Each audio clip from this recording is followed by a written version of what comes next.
All right, today we're going to play Ask a Neo-Swedenborgian again.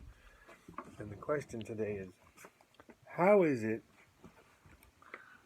that all this religious talk fits within a secular worldview?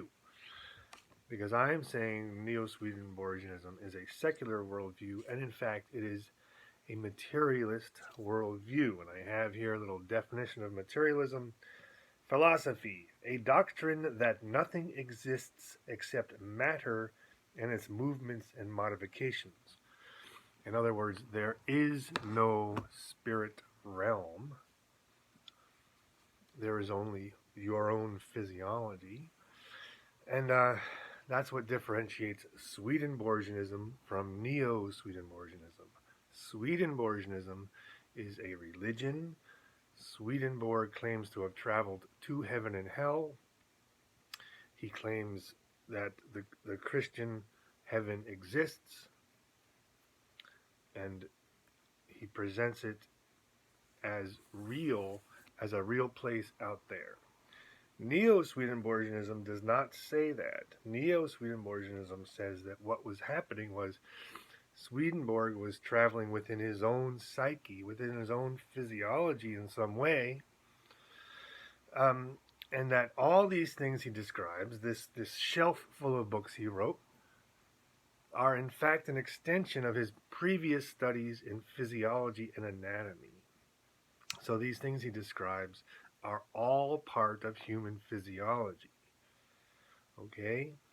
And that's why we can talk about. So now you have the modern day, the near-death experience people say tunnel of light, they travel to a city of heaven, they meet some angelic person, they describe it as, quote, more real than real.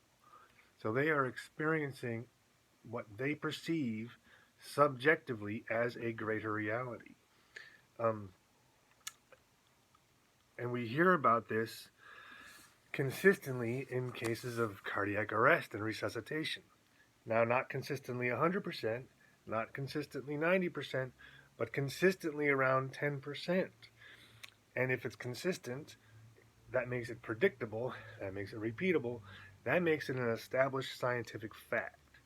So the perception of a perceived greater reality is now, in our modern day, an established scientific fact. And so for a religious person, they might say, well, that confirms their faith. That confirms their faith that there is an afterlife and a heaven. But as I've said, this is not a religion. It is a secular worldview. And because to say it is an afterlife or a heaven, that requires faith and belief. We are starting from the point, from a materialistic standpoint, and if they experienced it, it must therefore be part of the physical reality. And so this greater reality that these people describe is a product of our physiology, but more specifically, I think what it is a product of language acquisition. And I'll only ever quote one Bible phrase in this whole series. I only quote one Bible phrase, which is John 1:1. God is Word. Now, what does that mean?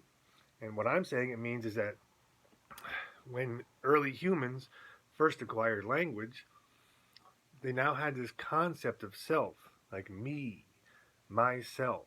I got my feelings hurt. Well, where are your feelings? Well, your feelings are in this symbolic self, which is created by language. And so our symbolic self is a product of language. This symbolic universe we live in is a product of language. God then is Word. God is a product of language. So we don't, our symbolic selves don't exist exactly in this physical universe in the same way, because we can, let's say, get your heart transplanted. I got my heart transplanted, so I am not my heart. I am not this, I'm not that. I am this symbolic self.